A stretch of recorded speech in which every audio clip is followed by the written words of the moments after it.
Now, so in the next 5 minutes, just bear with me because the audience, if they are watching this YouTube video, most of them would not know what are options. Yep. So let me just explain what options are as like a recap.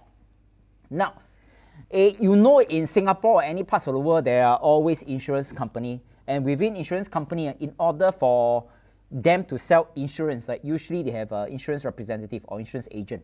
So the role of insurance agent, they are self-employed, they do not have a monthly salary, so their role is to meet their client and sell and promote their insurance policy. So here it goes. Insurance agent role is to sell the policy, and of course when they sell the policy, right, they collect the money today.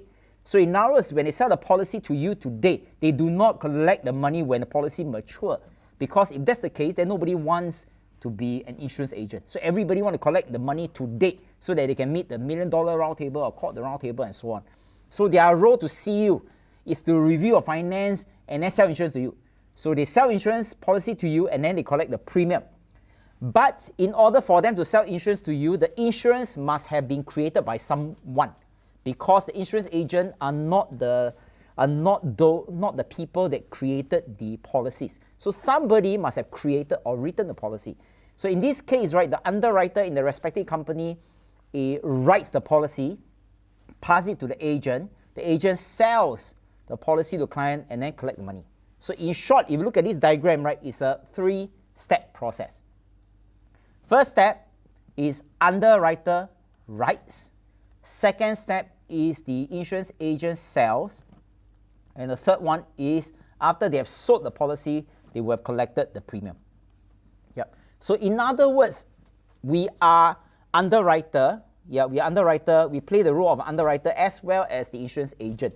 And you know our 4 days value investing program, we only talks about selling. We never talk about buying. So in other words, what did Warren Buffett do?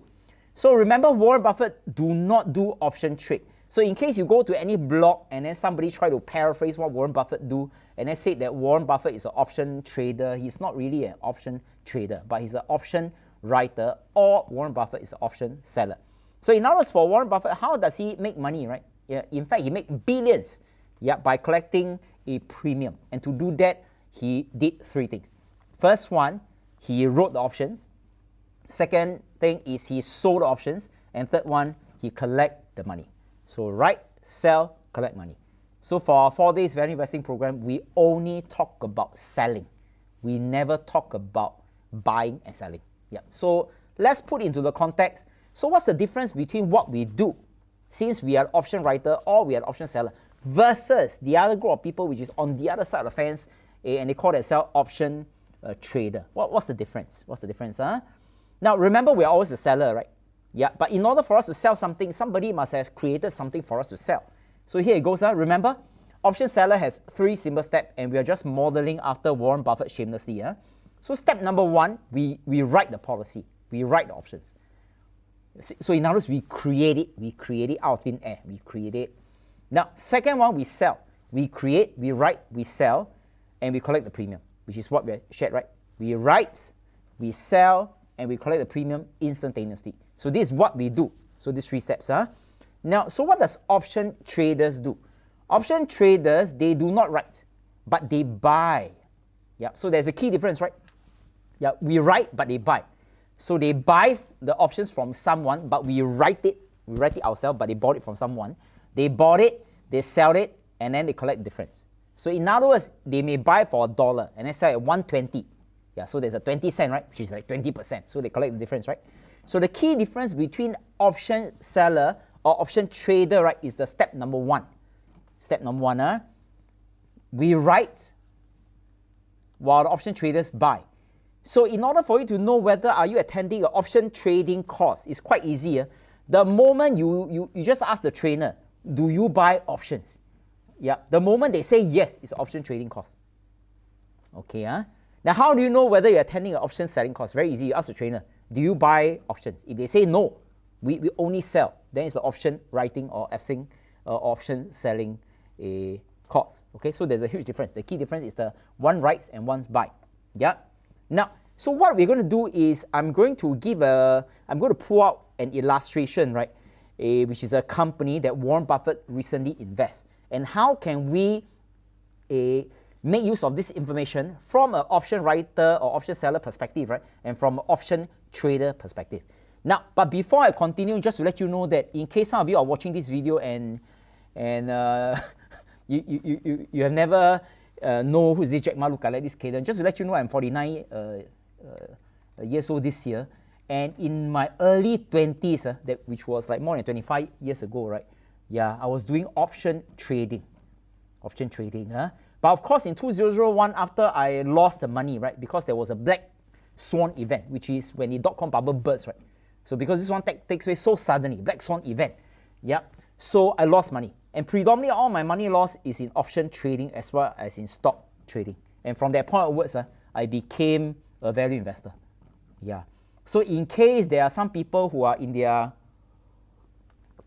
early 20s, yeah, or 20s, mid-20s or whatever, and then they self-proclaim that they are some option trading guru, right? You have to be very, very careful. Very easy, right? Why? Because if they are in the 20s, right, they have never seen a recession before, except the recent one. And then for the past 10 years, since 2008, 2009, it was a bull run. Yeah, so you can buy any good company. I mean, the share price will go up. Yeah, so it's very easy for people to make claims. So investing requires experience. So be very careful. Somebody in the 20s said that, hey, I'm some investing guru, very dangerous because they have very little experience. Yep. So let's come back to here, right? So I'm going to use an example to illustrate how do you approach this, right? By doing option writing or selling and option trading. So here goes. Hi, this is Caden. Remember to click on the subscribe button and turn on the notification to be notified of our future training videos. Now, I went to Guru Focus and I want to identify some of the companies that is recently purchased. So in this case, right, you can see this company called Barrick Gold Corp. Yeah, there is a new buy and he bought it in the second quarter. Yeah, second quarter, right? Now remember, Warren Buffett bought a gold mining company. He didn't bought gold. Yeah, but some people twist saying that, oh, Warren Buffett bought gold. No, he didn't buy gold. He bought a gold mining company. So there's a huge difference between buying a block of golds that produce nothing, which is totally non-productive, and buying the company, right, that produce cash flow and produce earnings. So don't be confused between these two. So Warren Buffett invested in a gold mining company, not gold. So he bought a gold mining company on the second quarter this year, and can see the average purchase price, right, which is 24.86. So during the second quarter, this is the lowest purchase price and this is the highest purchase price. Yep, and 24, right, is the average purchase price. So let's just use this as a hypothetical example to illustrate, right, how to do option selling and how to do option trading. Yeah, but remember, we're option sellers, right? So let's assume that Warren Buffett average purchase price is 24.5 because here is 24.86, right? Yeah, so I'm just going to round it up to a round figure and let's make it 24.5. So what does it mean, right? Yeah. Now, in our value investing training, our role is to find a good company and buy an undervalued price. Now, so let's again hypothetically assume that this company, Barrick Gold, is a good company. Okay, number one, value investing is to buy a good company, check. Yeah, and we want to buy at the undervalued price, right? But what's undervalued price? Undervalued price is something, is a phase, right, where the share price is below the intrinsic value. So let's assume that right now the intrinsic value is 24.5. 24.5. So in other words, we will only buy this stock, right, below this 24.5. So here is the buying zone. Buying zone, okay? Now, so let's assume that it's a good company and we only buy when the share price is below 24.5. Now, so let's look at the option chain, right? And the stock market is not open yet. Now, you can see here, based on this afternoon, the share price is, the last share price is 26.81. And remember, right, using a hypothetical example where the intrinsic value is 24.5. Oh, you cannot buy. You cannot buy. Why? Because right now it's above 24.5, which is at 26.81. So cannot, right? You want something below. So if you want something below, based on what we have covered in our training, what do? You sell a put option. When you sell a put option, you are making a promise, right, that if the share price hit a certain price, you will buy the stock. Okay? So since the assumed intrinsic value is 24.5, yep. So what kind of put option can you sell? Okay? Remember, you want 24.5 below, right? So you can sell a put option for this Barrick Gold, right, at 24.5. Yeah. So this is what we do as value investors. Yeah, value investors are. So we know Barrick Gold is a good company. We only want to buy at 24.5 and below. So we sell a put option. Yeah, telling the system that, hey, when the share price hit 24.5, yeah, please help us to buy the stock. Yeah, when the options expire. So we sell a put option. This is what we do. So what's our ROI? Our ROI very easy. You just take this 0.43 divided by 24.5. Then multiply by 100. So not bad, right? Not bad. You have 1.76% per month for this Barrick Gold. Yeah. Now, but bearing in mind that the put option that we're selling, right, is not a naked put option, but it's a cash secured put option. So in other words, for us, when we sell put option, we must always stand by cash somewhere, either within the trading platform or in a bank or whatever. So in other words, you must have the cash. So if you sell a put option without cash, right, it's also known as a naked put. Naked put. Later I'll share with you what happened if it's a naked put. But remember, this is what we do. Okay, it's a reversion. This is what we do. So not bad, right? If you collect 1.76%. Now imagine if you do this for the next 50 years of your life. I mean, it's really good. 1 year easily you can cross 12%. And even relationship managers or fund managers, I don't think they can beat this amount. Okay, so this is what we do. What we do, right? Now, so let's use the previous example and then let's put it into this table. What's our capital outlay? Now, our capital outlay is 2450. But remember, when I say capital outlay, right, we haven't buy the stock yet. It's just that we have to stand by this cash. And that's why it's called a cash secured put. And then what's our risk? Now, risk is 0. But let me clarify this because if this video is on YouTube, I think option traders will come and whack me, right? So, okay, then how can you say the risk is 0? Now, let's focus on this instead. Now, in investment, there's always a risk and reward. So when I say the risk is 0, right, I'm just talking about selling the put option per se. Yeah, why? Because when you sell a put option, there are only two possibilities. First possibility is the put option expires. When it expires, you didn't lose money, so the risk is what? 0. Okay. But if the options is being exercised, yeah, either before or during the expiration Friday or after the expiration Friday, you're required to take this 2450 to buy the stock. Yeah.